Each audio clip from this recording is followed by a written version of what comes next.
Hello everyone, स्वागत है आप सभी का मेरे इस प्यारे से यूट्यूब चैनल में, जहां पर मैं आज क्लास प्लस टू का जो कि बहुत ही इंपॉर्टेंट एमसीक्यूज़ लेके आया हूं कि जो कि आने वाले बोर्ड एग्ज़ाम में आपको अच्छे खासे मार्क्स दिला सकता है। तो आपको ये बेसिकली तैयारी जो है बोर्ड एग्ज़ाम के लिए बहुत अच्छी हो जाएगी।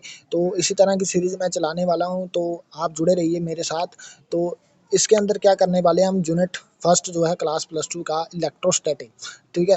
वो तो उसमें जो इलेक्ट्रिक चार्ज से रिलेटेड जितने भी इंपॉर्टेंट एमसीक्यूज हो सकते हैं, मैं उसी को डिस्कस करने वाला हूँ। तो हो सकता है इनमें से कुछ एमसीक्यूज आपको एग्जाम में आ सकते हैं, जो सारे के सारे इंपॉर्टेंट एमसीक्यूज हैं। तो इसके अंदर जो फर्स्ट पहले वाला एमसीक्यूज है वो क्या है कि the dielectric constant of metal is, तो मेटल का जो डाइलेक्ट्रिक कांस्टेंट है वो क्या होगा। तो फर्स्ट क्वेश्चन के अंदर आपको पूछा गया कि डाइलेक्ट्रिक कांस्टेंट क्या होगा मेटल का। तो इसके अंदर जो हमारा फर्स्ट जो आंसर बनेगा वो आएगा इनफाइनाइट। क्या आएगा? इनफाइनाइट। तो इनफाइनाइट क्यों आ रहा है? तो ऐसा इसलिए क्योंकि जो अगर किसी भी अगर हम बात करें किसी मेटल के अंदर, तो मेटल के अंदर जो इलेक्ट्रिक फील्ड की जो वैल्यू होती है वो क्या होती है? जीरो होती है।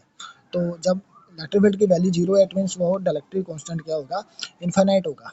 तो ये इसके लिए फर्स्ट का जो आंसर हो जाएगा वो डी हो जाएगा, इनफाइनाइट। तो सेकंड क्वेश्चन पे आते हैं कि if distance between two charge particle is double then the force will be, force क्या हो जाएगा? डबल हो जाएगा, हाफ हो जाएगा, वन फोर्थ हो जाएगा, या रिमेन्स द सेम रहेगा। तो आइए इसको देखते हैं कि कैसे करना है। तो अब हमारे पास एक फॉर्मूला आपको पता होगा इलेक्ट्रिसिटी केस में। तो वो फॉर्मूला क्या होता है कि आपको पता है 1/4 पाई एप्सिलॉन नॉट क्या वन क्या two divided by r square होता है। क्या होता है? R square. तो इसमें क्या कर रहे हैं, यदि हम रेडियस को 2 टाइम्स कर दें, क्या कर दें? डबल कर दें। डबल करने पर रेडियस 2r लिखा जाएगा। तो 2 टाइम्स मीन जहाँ पर जो फैक्टर नीचे आ रहा है 1/4 टाइम्स आ रहा है। क्या आ रहा है? 1/4 टाइम्स। तो इट मीन्स यही जो फैक्टर आपके इक्वल बना रहा है फोर्स के, किसके बराबर? फोर्स के बराबर आ रहा है। तो इट मीन्स ये वाला जो हमारे पास डिस्टेंस आएगा, 2 चार्ज पार्टिकल डबल करते हैं तो फोर्स की जो वैल्यू आ जाएगी वो 154 टाइम्स आ जाएगी। ठीक है। तो हमारा जो आंसर हो जाएगा इसके लिए, तो इसके लिए जो हमारा आंसर हो जाएगा वो हो जाएगा 1/c। ठीक है। क्या आंसर हो जाएगा? सी आंसर हो जाएगा। ठीक है। तो नेक्स्ट जो है, तो नेक्स्ट जो थर्ड क्वेश्चन है, थर्ड क्वेश्चन पे आते हैं। थर्ड क्वेश्चन के अंदर क्या दे रखा है हमें? थर्ड क्वेश्चन के अंदर when air is replaced by a medium of dielectric constant K the force of attraction between two charge separated by distance r. तो इसका क्या कहने का मतलब है कि यदि हमारे पास किसी मीडियम के अंदर पहला जो एयर वाला मीडियम था उसके लिए जो फोर्स की वैल्यू, यदि उस एयर के मीडियम के अंदर दो चार्ज पार्टिकल रखे हुए हैं, तो उसके लिए जो फोर्स की वैल्यू आपको पता है क्या होती है? क्या होती है? 1/4 पाई एप्सिलॉन नॉट क्या वन क्या टू बाय आर स्क्वायर होती है। अब क्या किया, अब साइलेंट नोट आती है इन केस ऑफ एयर के केस में। लेकिन अब मीडियम की बात कर रहा है, तो मीडियम के केस में जो डाइलेक्ट्रिक कांस्टेंट की जो वैल्यू आती है वो के है। तो इसमें जो हम लिखेंगे, तो मीडियम के लिए आपको पता है इन केस ऑफ मीडियम, तो फोर्स की जो वैल्यू आएगी इन केस ऑफ मीडियम लिख रहा हूँ इधर मैं, मीडियम के लिए, तो वो क्या वन क्या टू टाइम्स आर स्क्वायर आती है। तो जहाँ पर एप्सिलॉन आएगा, एप्सिलॉन नोट नहीं आएगा, तो इसके लिए एप्सिलॉन को मैं लिख सकता हूँ एप्सिलॉन नोट आर। क्या लिख सकता हूँ? एप्सिलॉन नोट आर लिख सकता हूँ। तो जहाँ पर एप्सिलॉन नोट आर की जगह के आर मीन डाइलेक्ट्रिक कांस्टेंट है, तो यहाँ पर के लिखूंगा यहाँ पर। तो इट मीन्स जो हमारे पास जो वैल्यू आ रही है, यदि मैं इन दोनों केसन को डिवाइड करूँ, F medium by F air वाला करूँ, तो हमारे पास जो आ रहा है वो 1/टाइम्स के आ रहा है, क्योंकि के हमेशा नीचे आ रहा है डाइलेक्ट्रिक कांस्टेंट की value in case of medium. Air के लिए हमारे पास 1 आता है और मीडियम के लिए 1 के वैल्यू आती है, के वैल्यू। तो ये हमेशा इन्वर्सली होता है एक दूसरे के। तो जहाँ से ये पता चल रहा है कि इन केस ऑफ मीडियम के लिए, तो हमारे पास मीडियम के लिए जो हमारे पास वैल्यू आती है वो क्या आती है? एफ ए टाइम्स के आ जाएगी। ठीक है। तो इट मीन्स ये क्या कर रहा है, तो हमारा जो आंसर हो जाएगा, आंसर को देखते हैं। तो आंसर जो हो जाएगा हमारा वो ए, क्या हो जाएगा? डिक्रीज के टाइम्स। क्या हो जाएगा? डिक्रीज के टाइम्स। ये आंसर हो जाएगा ए वाला आंसर। ठीक है। आई थिंक आपको अंडरस्टैंड हो गया होगा कि किस तरह से करना है। अब जो नेक्स्ट क्वेश्चन है हमारे पास, नेक्स्ट क्वेश्चन पे आते हैं।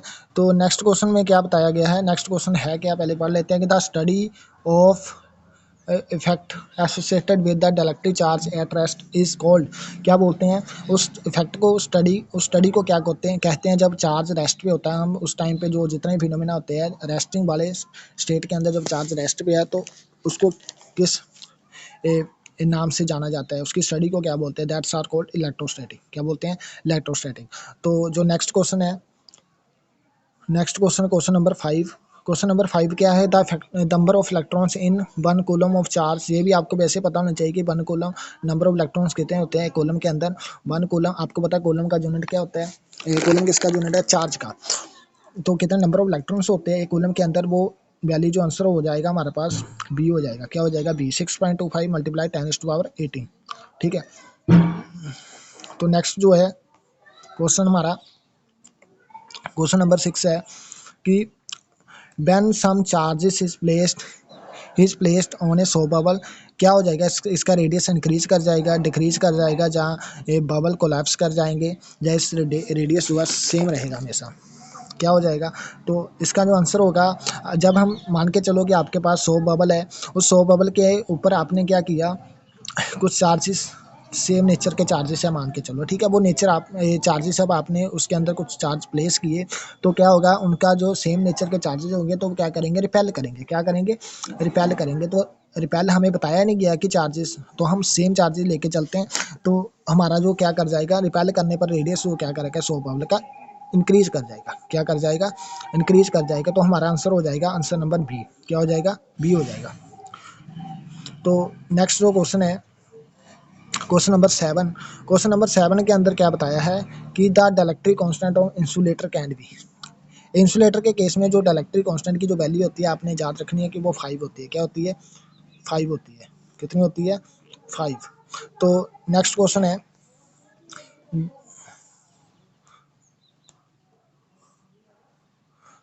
Next question, question number 8।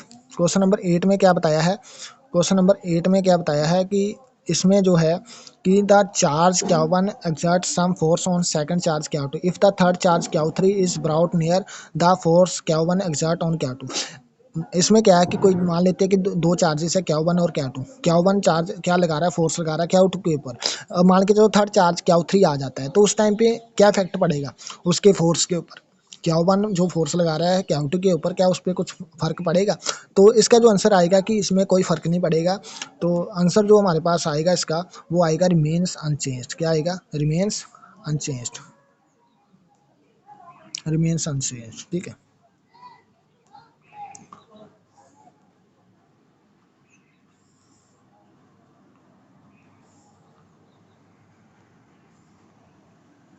तो नेक्स्ट क्वेश्चन है हमारा, इसके अंदर क्या है,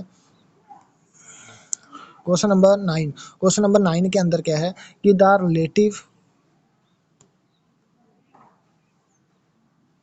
the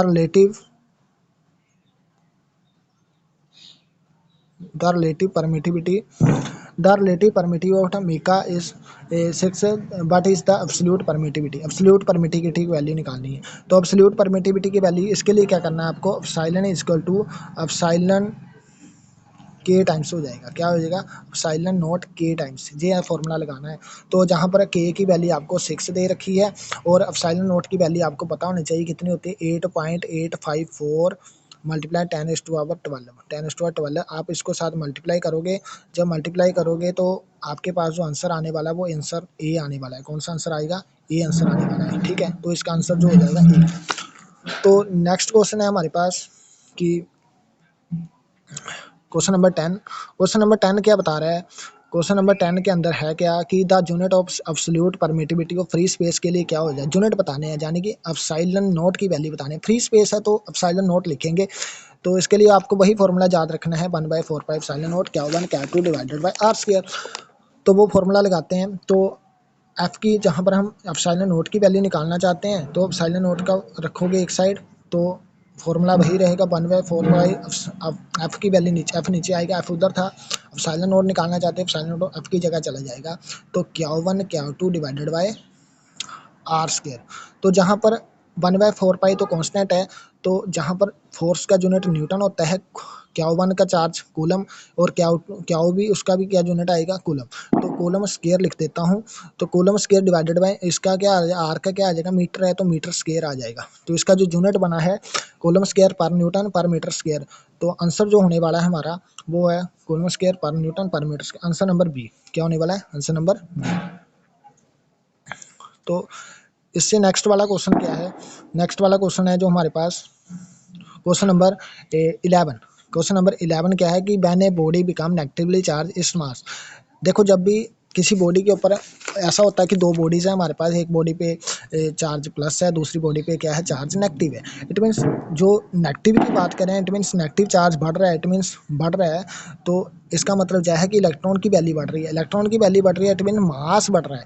अगर प्लस का चार्ज बढ़ रहा है, इट मीन्स कुछ ना कुछ लॉस हो रहा है, उसमें से क्या हो रहा है, लॉस हो रहा है। तो इसका जो आंसर हो जाएगा हमारे पास इंक्रीज, क्या हो जाएगा, इंक्रीज। तो इससे नेक्स्ट वाला क्वेश्चन है क्वेश्चन नंबर 12। क्वेश्चन नंबर 12 के अंदर क्या है कि minimum value of charge that A charge body can have it's. कि मिनिमम वैल्यू कितनी हो सकती है चार्ज, किसी बॉडी के ऊपर चार्ज कितना हो सकता है, चार्ज की कितनी वैल्यू हो सकती है। तो वो वैल्यू आपने डायरेक्ट याद रख सकते हैं। तो आंसर नंबर बी है हमारे पास 1.6 × 10⁻⁹ कूलम। मिनिमम चार्ज इतना हो सकता है, इससे कम नहीं हो सकता। ठीक है, ज़्यादा जितना मर्जी हो लेकिन इससे कम नहीं हो सकता। तो आगे जो इससे आगे वाला क्वेश्चन है क्वेश्चन नंबर 13। क्वेश्चन नंबर 13 में क्या बताया है कि what is the value of unit of के के यूनिट बताने हैं। तो इसमें तो सेम फॉर्मूला वही लगेगा, क्योंकि आपको पता है मैं लिख सकता हूँ 1/4πε0 Q1 Q2 divided by r square F is equal to, ठीक है। जहाँ पर एफ की वैल्यू में मेरे को यूनिट चाहिए के, तो मैं इसको लिख सकता 1/4πε0 को क्या लिख सकता हूँ, के लिख सकता हूँ। क्या लिख सकता हूँ, के। तो Q1 Q2 divided by r square. तो जहाँ पर मुझे के निकालना है, क्या निकालना है, के निकालना है। तो के निकालने के लिए मेरे को पता है कैसे निकालूंगा। के निकालने के लिए जहाँ पर के रखूँगा एफ टाइम्स हो जाएगा, ठीक है। तो F times A Q1 A R हो जाएगा और Q1 Q2 क्या हो जाएगा, Q1 Q2। तो इसका जो यूनिट बन रही है हमारे पास क्या बनेंगे, कॉलम स्क्वायर ए क्या बन रही है, newton metre metre square, newton metre square पर कूलम स्क्वायर। तो आंसर नंबर सी आ रहा है हमारे पास, क्या आ रहा है, आंसर नंबर सी। आप चेक भी कर सकते हो क्या आ रहा है आंसर, आंसर नंबर सी। ये क्यों आ रहा है तो आपको याद रखना, एफ का यूनिट न्यूटन हो गया, आर का हो गया मीटर स्क्वायर, तो Q1 Q2 क्या हो गया, कूलम स्क्वायर। तो ऊपर जाएगा तो माइनस में आएगा, ठीक है। आई थिंक आपको क्लियर हो गया होगा। तो इससे जो नेक्स्ट वाला है क्वेश्चन नंबर 15 में क्या है कि द स्टेशनरी चार्ज प्रोड्यूस, क्या प्रोड्यूस करेगा स्टेशनरी चार्ज, इलेक्ट्रिक फील्ड को या मैग्नेटिक फील्ड को या बोथ ए एंड बी या नन ऑफ दिस। तो स्टेशनरी चार्ज हमेशा प्रोड्यूस करेगा इलेक्ट्रिक फील्ड को। तो हमारा आंसर हो जाएगा इलेक्ट्रिक फील्ड। तो ऑप्शन नंबर ए। तो dielectric constant of air, air के लिए डाइलेक्ट्रिक कांस्टेंट की जो वैल्यू कितनी होती है, तो एयर के लिए जो वैल्यू होती है वो कितनी होती है, 1। कितनी होती है, 1। तो ये आपने वैसे याद रखना है, ठीक है। जो आंसर इसका आपके पास क्या आ जाएगा, 1 आ जाएगा। तो इसके साथ जो नेक्स्ट क्वेश्चन है हमारे पास, नेक्स्ट क्वेश्चन है कि हमारे पास कि the cause of, question number 17 है। क्वेश्चन नंबर 17 के अंदर कि the cause of charging a body is, किसी बॉडी पे जो है चार्ज हो रही है वो बॉडी, उसका क्या कारण है।